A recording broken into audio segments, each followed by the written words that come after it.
意。Let's go， 烦恼抛在了身后。Tell me， 为爱跳动的心让我跟随着你，情不自禁看着属于我们的星空 ，Baby tonight，Baby tonight，Oh baby tonight，Let's go，Tell me，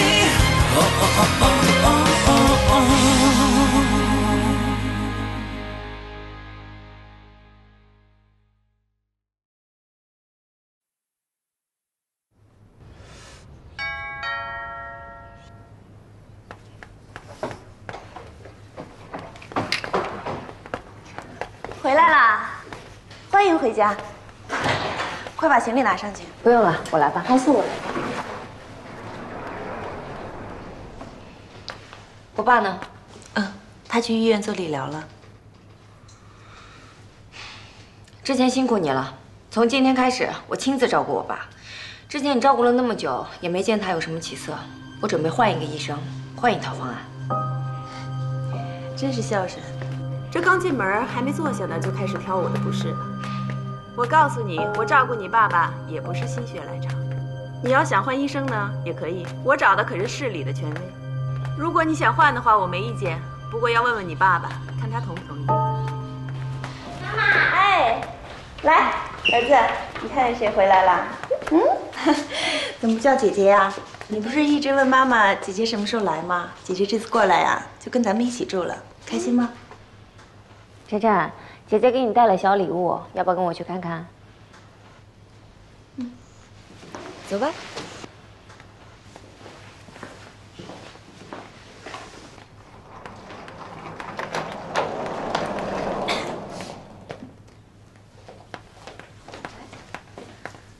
来看看晨晨，看看姐姐给你带了什么东西。你看这什么呀？孙悟空。啊，是不是的？你喜欢孙悟空啊？哇，孙悟空，喜不喜欢啊？喜欢。喜欢就完了呀。快谢谢姐姐。谢谢姐姐。啊，我听说你最近胃不好，在你回来之前，我给你准备点粥。谢谢了，让你费心了。干嘛这么说呀？这个都是我应该做的。来，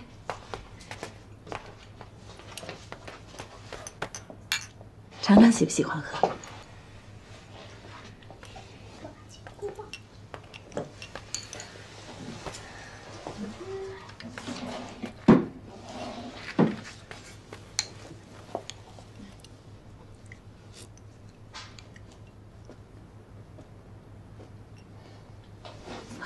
冉冉，难得你和晨晨这么投缘，他这么喜欢你。既然你回来了，咱们就是一家人了。那过去的事情就让它过去吧，以后就不要再提了，好吗？前一段时间还想用几百万打发我的人，现在跟我说要当一家人，你不觉得假呀？不都说了吗？不提了。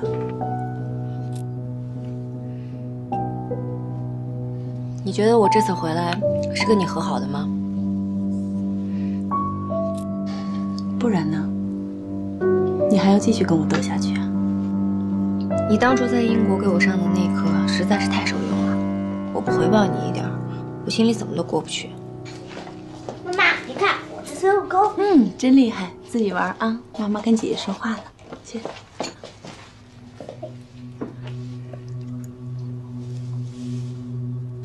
其实我觉得你应该可以理解我。我之前做的一切，都是为了孩子。要换作是你妈妈，她也会这么做的。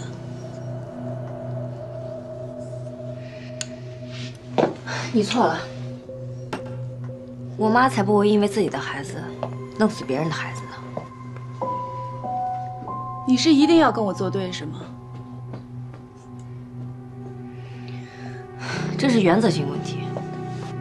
你当初把我妈妈赶走，把我弄去英国的时候，你就应该想到了，劈你的那一道雷就在半路上等着你呢。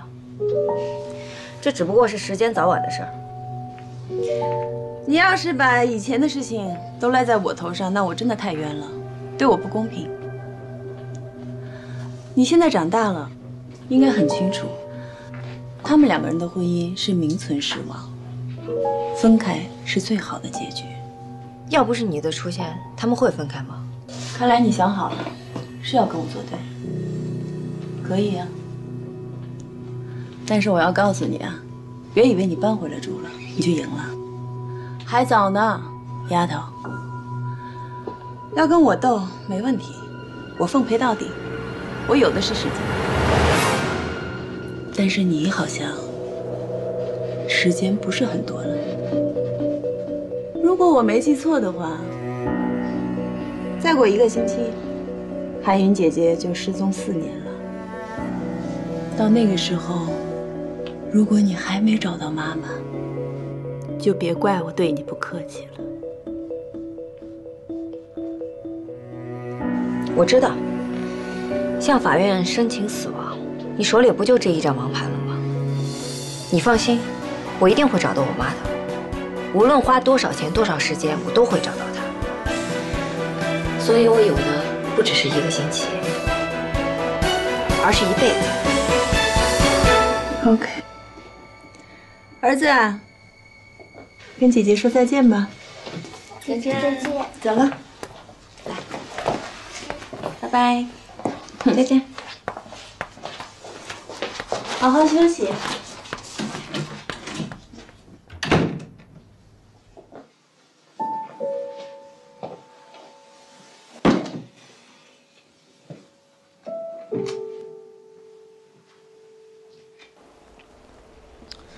亲爱的，你还真打算找你妈找一辈子呢？对啊。虽然我无条件的100%的支持你拿回应该属于你的一切，打击假恶丑，但是我真的不希望你一辈子都生活在这种狗血的剧群里。你得有自己的人生啊。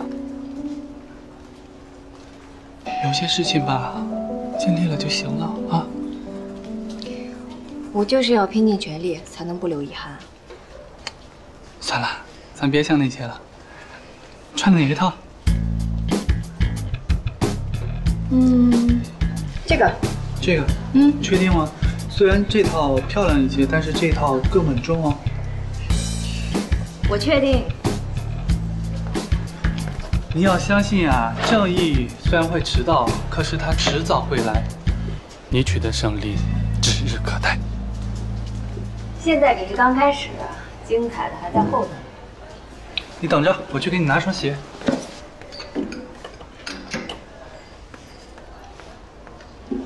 婶儿，怎么样？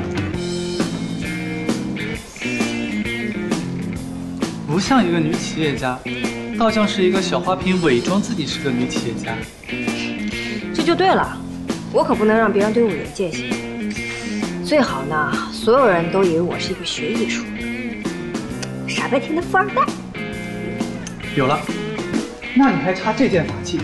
穿上这双鞋，含糖量立刻飙升200%。来试试吧。来。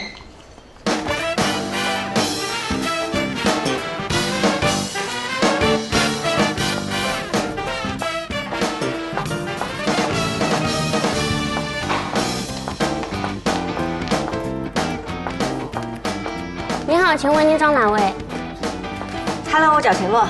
你怎么称呼？跟陈总有约过吗？陈洛在哪个吧？哎，女士，您不能随便乱进。陈老师，你在哪儿啊？陈洛，请问您预约了吗？先帮你拿一下吧，手都酸了。陈老师，陈洛，你在哪儿啊？来，陈老师。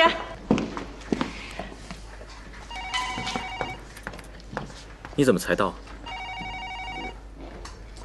我去给你买礼物了。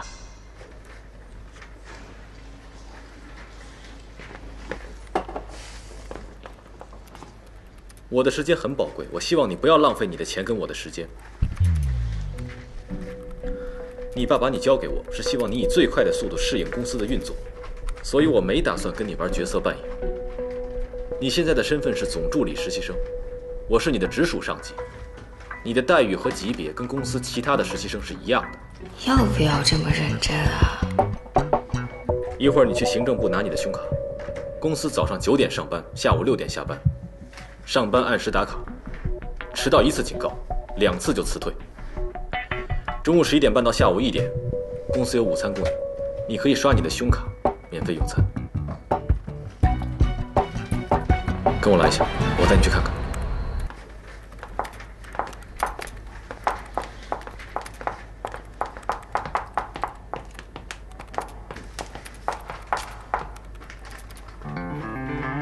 明天上班换双鞋，你这双鞋啊，走不了10分钟，你脚就该疼了。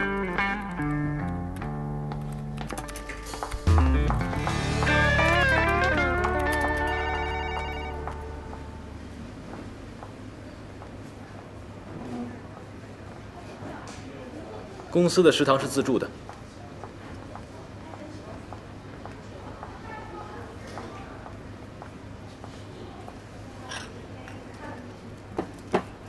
没想到我们家伙食这么好呢。想吃什么自己挑，但记得别浪费。你吃这么少啊？我不饿。不饿也得多吃点，不然你肯定撑不到下午。我怎么觉得又回到高3你给我补课那会儿了？哈，那是好还是不好啊？反正吧，挺让人怀念的。不过你比以前更严格了。这个人是公司的财务总监，每天中午准时到食堂。财务总监，今年45岁，已婚出轨中，在宏远集团任职7年，从财务经理升任财务总监，深得聂老妈的信任。走。今天怎么来那么早啊？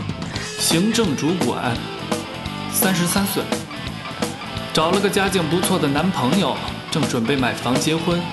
进公司10年，从前台做到现在的行政主管，做事儿圆滑，见风使舵，人精中的人精。穿黑衣服那个是公司的行政总监。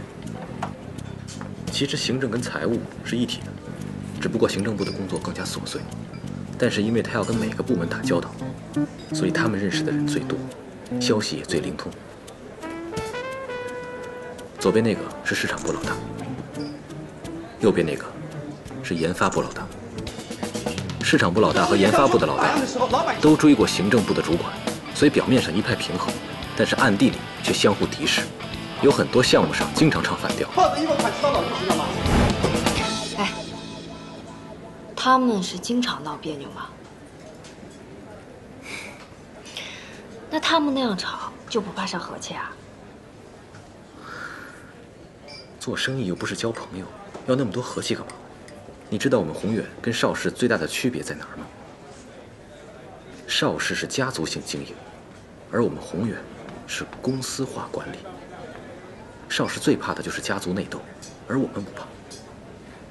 而且有的时候，公司有斗争不一定是件坏事。如果所有的人都一片平和的话，那当老板的才该担心呢。听你这话的意思，怎么跟皇上处理朝政似的？你能这么说，说明你还有点悟性。企业管理公司啊，说白了，就是驭人之术，也就是你怎么控制人。而且你可能遥控着的是一个比你聪明、比你懂得多的人去为你服务，而且让公司达到平衡。陈老师，没想到你厉害的本事在这儿呢。我再厉害啊，也是个领工资的。那你意思是说，我爸更厉害？夏总在家4年，几乎一次都没有来过公司，就可以把公司运营到现在的规模。你真的不觉得你的父亲很厉害吗？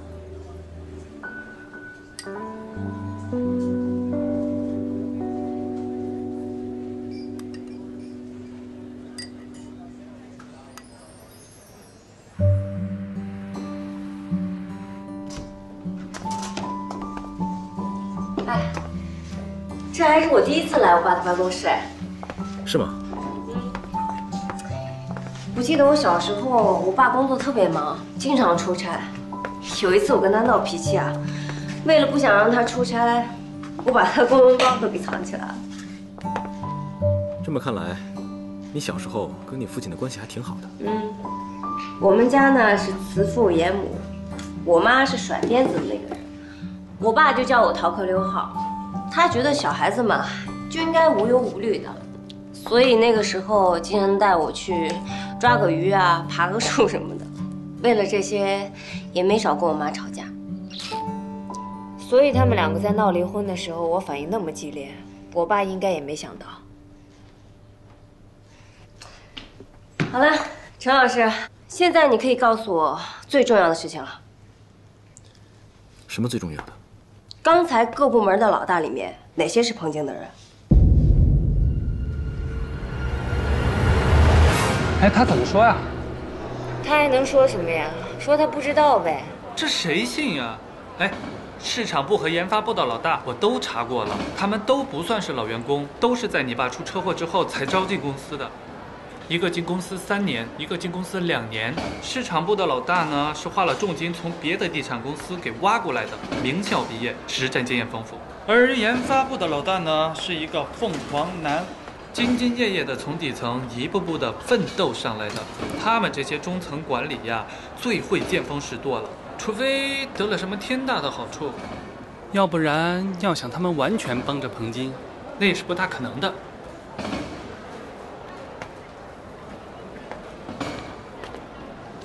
不对呀，以彭京的智商，他不可能干成这么多事儿的，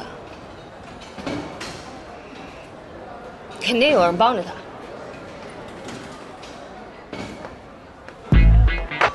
哎，师傅！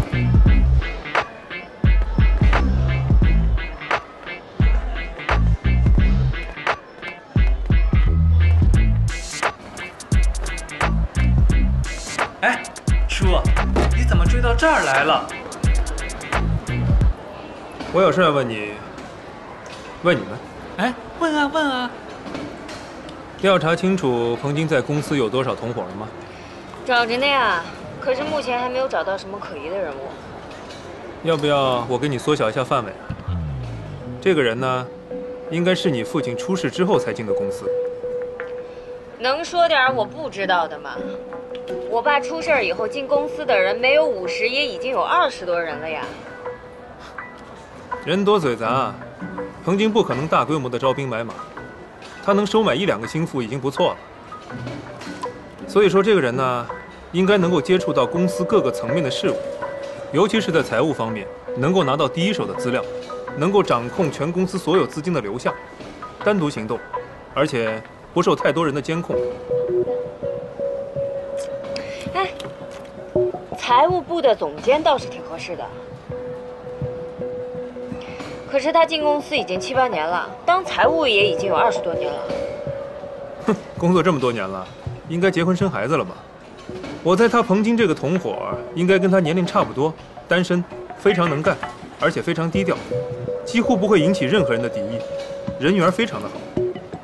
再说了，一个老财务，他最大的特点就是谨慎精明，所以他不会赌上自己的身家，甚至犯罪的风险，去和一个还没有转正的老板情人成为联盟。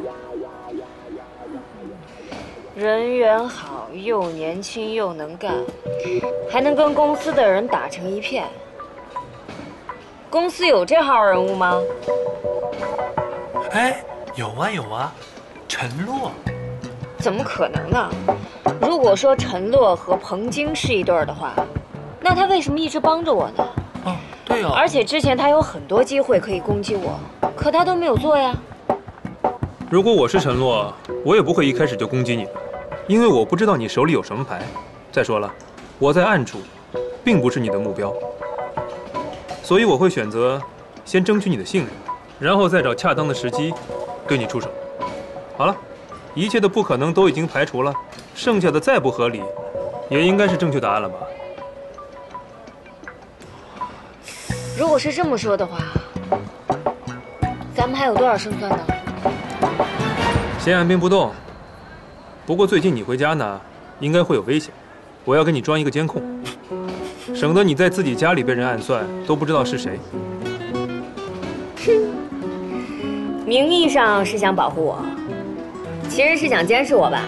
要装的要装的，自我保护意识得清晰嘛。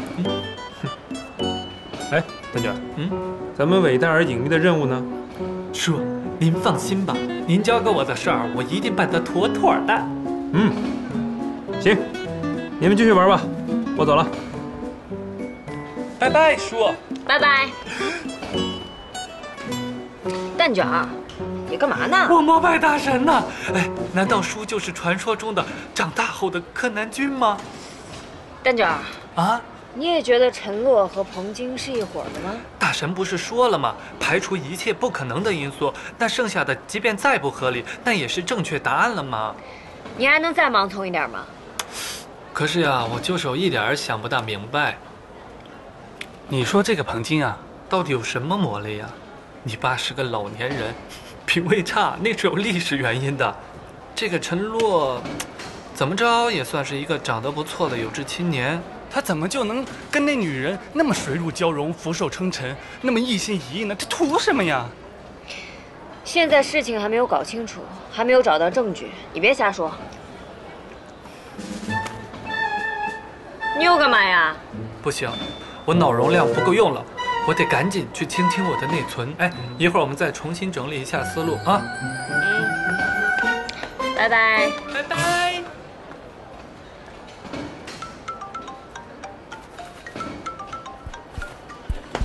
喂，夏雨姐，我有你妈妈的消息了。半小时以后，咱们在我们公司附近的咖啡店见。好。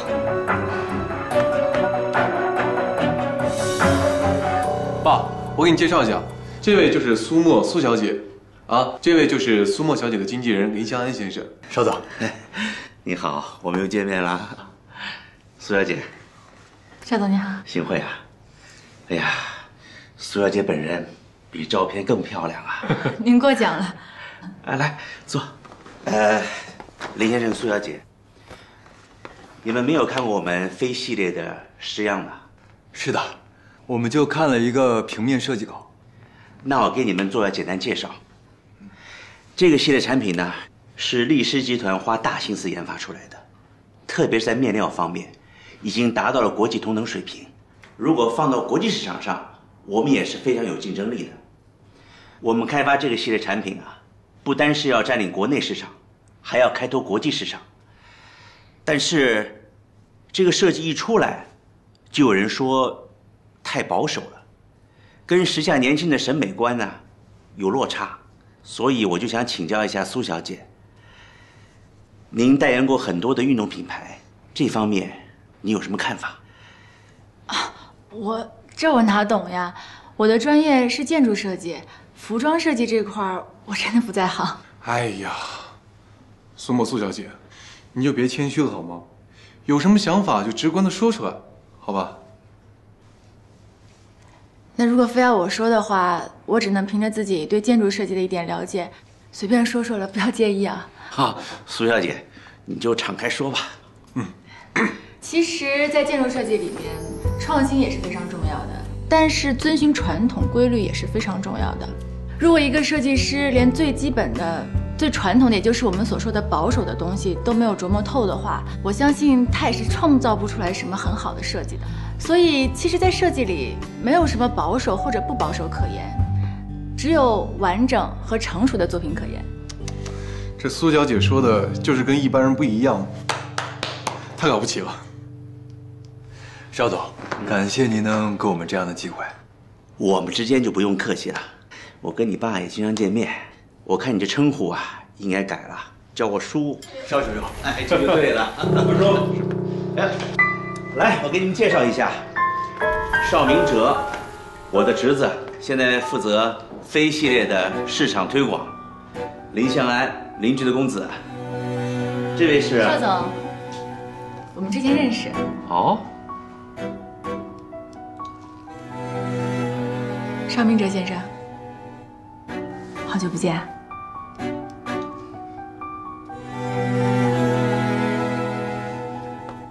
记错了吧？我怎么不记得跟你见过呢？邵总啊，我以前在明哲先生的公司里打过工，做过兼职。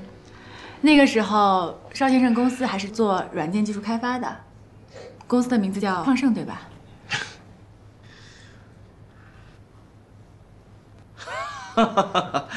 哎呀，没想到苏小姐和我们邵家这么有缘分呐！我相信以后的合作啊，一定是非常愉快的。二叔，我们真的要请这位苏小姐做新产品的代言吗？怎么，有问题吗？那就麻烦苏小姐站到中间来，让我们看看。沈明哲，你说什么呢？苏小姐不是模特吗？我想看看她的身形啊。邵先生，我们的资料你没有看过她，本人都在这儿了，看本人不是更直观吗？好啊，这是我的工作嘛，没关系的。什么？哎呀，苏小姐，没必要，没必要，苏小姐。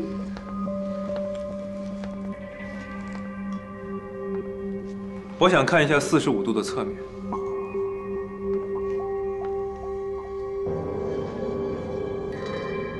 另一面。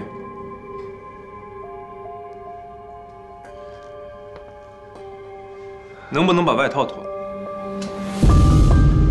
你。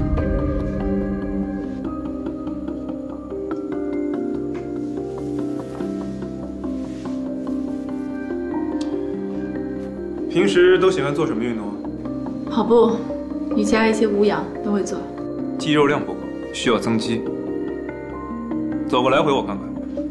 你，苏小姐，这样，我看今天差不多就到这儿吧，因为我后面还有个会啊。邵凯啊，麻烦你帮我送下林先生、苏小姐。哎，好。苏小姐，稍等，这边请。感谢您。当模特儿就要经得起别人评头论足，如果这些都受不了，那就趁早改行吧。你什么意思啊？啊，我们先回去吧。邵总不是有会吗？对，林先生，走。不好意思啊，我们中午一起去吃个便饭。苏小姐，林先生，刚才真不好意思，失了一个事。我们邵氏跟苏小姐合作诚意是绝对是100%不用怀疑的。哎，这样吧，今天晚上我做东，我请大家吃饭，然后我把合同带过去，咱们把合同顺便签了。邵先生，我觉得这件事情不用这么着急，咱们双方都在考虑考虑吧。哦，不用，我们考虑的非常清楚。啊，今天晚上就6点半，随缘，我们到时候见啊。走。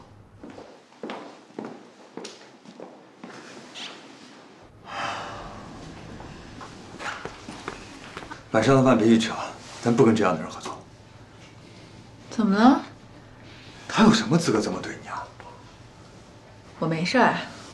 你没事，我有事儿。他这算什么呀？他不过就是公事公办而已啊，模特参加面试不都这样？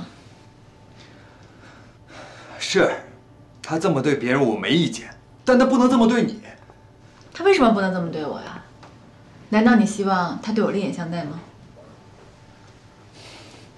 苏沫，我不是这个意思。我不希望你跟邵姐合作，是怕你受委屈。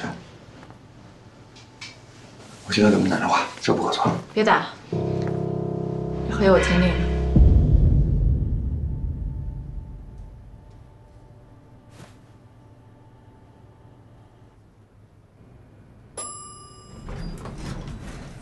老马，你找到我妈了？啊，找到了。我妈怎么样啊？她知不知道我们一直在找她？对了，她什么时候回来呀？我妈现在在哪儿啊？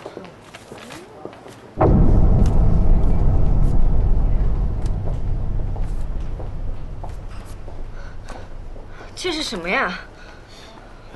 你母亲人是找到了，不过很可惜，她在4年前因为交通事故意外身亡了。什么？啊，事发地点是在郊县的巡海镇附近。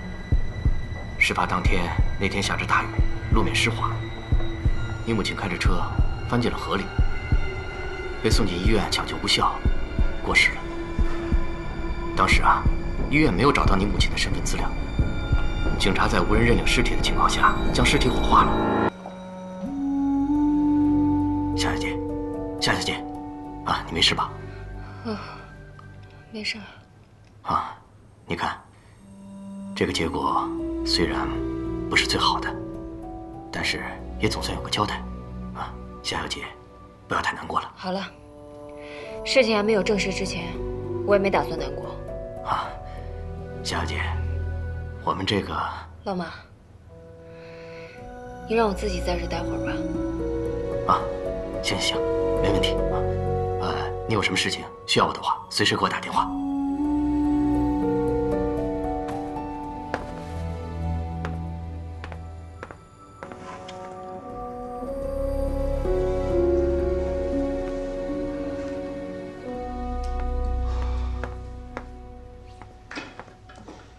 邵云哲，你刚回头没多久，这个的有些人情世故你可能并不是特别懂，但是我告诉你，因为你的几句话，一件好事就可能变成坏事。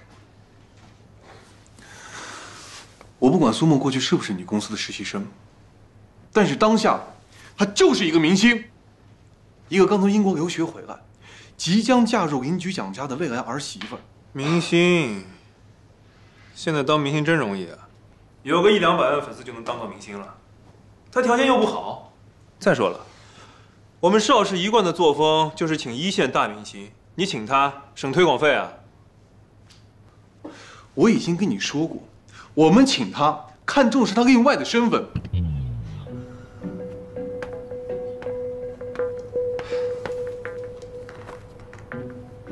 邵明哲，你还真没有资格说这句话。你要记住，如果你不姓邵，或者你没有夏冉冉这个女朋友，你有什么资格坐在这里聊天？行了行了，找模特的事儿以后再说吧。二叔，能不能把飞系列上市时间往后延2周啊？那不行啊！你知不知道，我们现在上市新产品的东西，不光是我们公司的，跟媒体都打好招呼，人家把版面都留好。你推迟，你在开玩笑是吗？推迟？为什么要推迟啊？这段时间呢，我做了市场调查，我们用的这款所谓高科技的面料，在国外已经是非常成熟的产品。用这样的产品在国内推行可能行得通，要推向国际根本就没有竞争力。还有，我就是觉得飞系列的设计有些问题吧，我已经找人重新设计了，只要2周时间，设计出来的东西会更好的。我说，你这人怎么这么固执？你让产品设计怎么了？你不要以为你来公司没多久就可以指手画脚，什么重新设计，谁让你干的？行了，你们俩都别吵了。我知道，大家都是为了产品好。明哲，既然你已经在做方案了，那么就等方案做出来再说吧。产品已经大批量在生产了，如果现在更改设计的话，损失会很大。爸，上市的时间呢，按原定计划走。明哲，就先这样，你先去忙吧。好。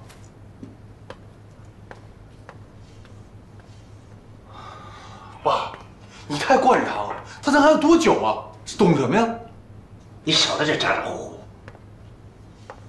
我告诉你，你现在的主要工作就是跟苏沫搞好关系，其他事你就别管了。是。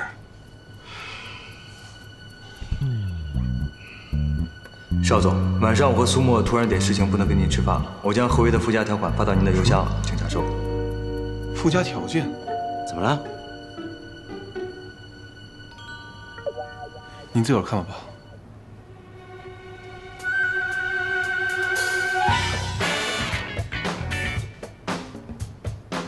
怎么加了这么多的苛刻条件？这明摆着嘛，把人家给得罪了，往崩着里再谈。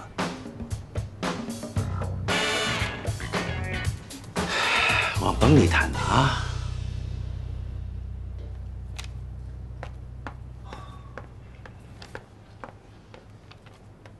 你好，还是找我是吗？还是想继续吵架？哎呀，看你说的，来来来，坐坐坐，坐啊！我不想跟你吵架。要不晚上我请你吃饭？没空。明天呢？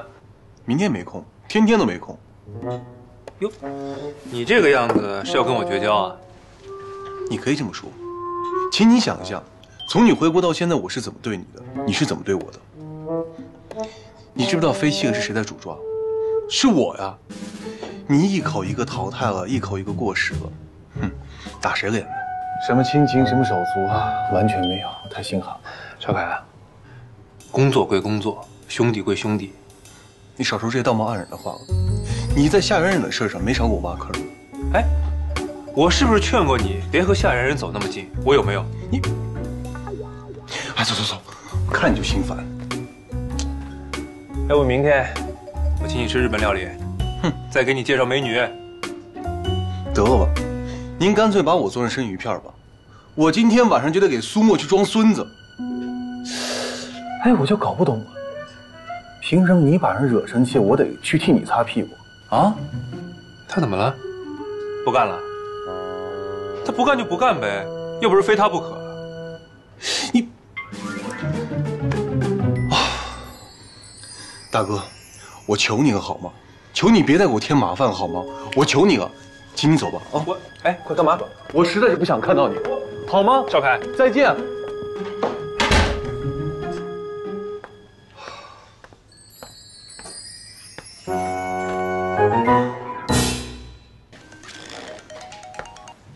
喂，叔，你在哪儿呢？谢谢光临。我在公司啊，怎么了？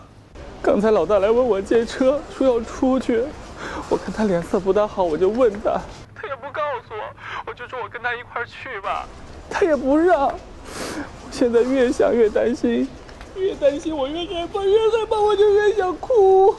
我刚给他打电话，但他没接。叔，你说他会不会出什么事啊？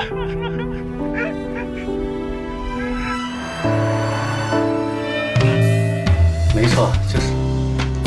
医生，你仔细看看，你确定是这个人吗？不用看了，我对这个人印象深刻，因为他有很明显的特征。什么特征啊？脚。这个病人的脚非常特别，这是一个车祸溺死的病人，身体上多处骨折。我们经过了1个多小时的抢救，但是还是没有抢救过来。死亡的原因是由于外伤引起的大量失血。这个病人的脚有些畸形，脚底有大量的竹节，拇指外翻，足弓也有些变形。我原来猜测他是运动员，后来看了报纸，知道是练体操的。因为没有得到身份信息，所以没有办法通知家属来认领尸体，只能按照医院的规定来处理。病人的遗物和尸检报告都在医院，如果你想取的话，只能到公安部门申请。是我的手被你的手牵着，心跳声音被你的心听着。若不是你呵护着我，带着我起飞。云哲，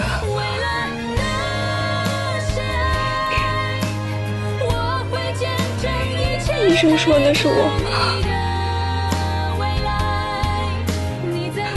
好了。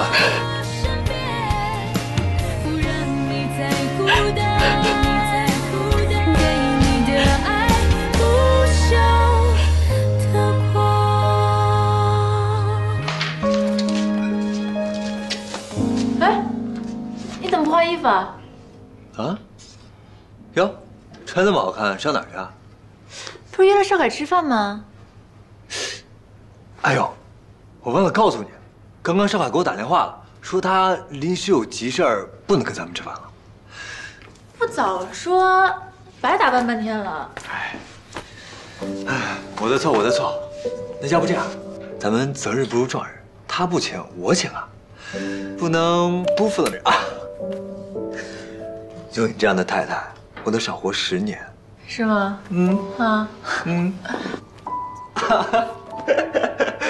没有你这样的太太，我得少活30年。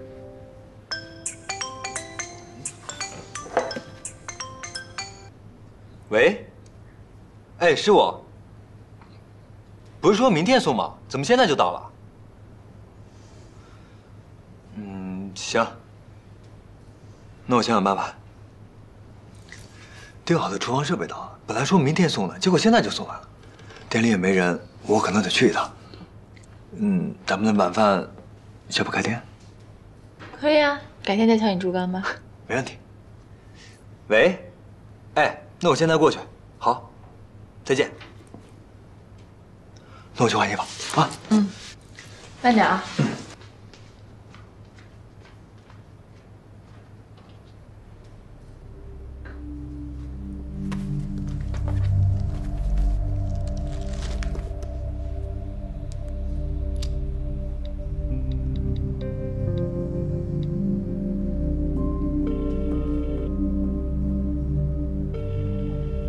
喂，邵凯啊，是我。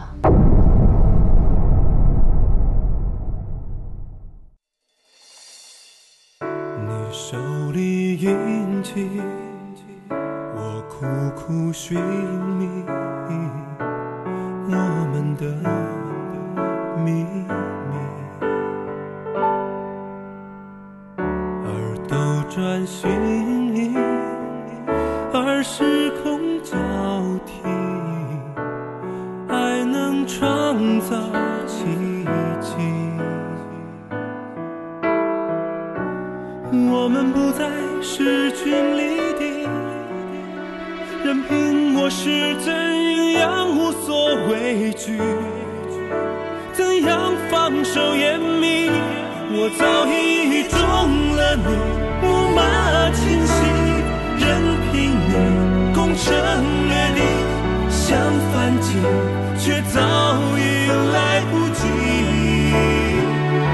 这一场爱情的古老战役，就这样轻易被你占据，无法逃离，无法躲避。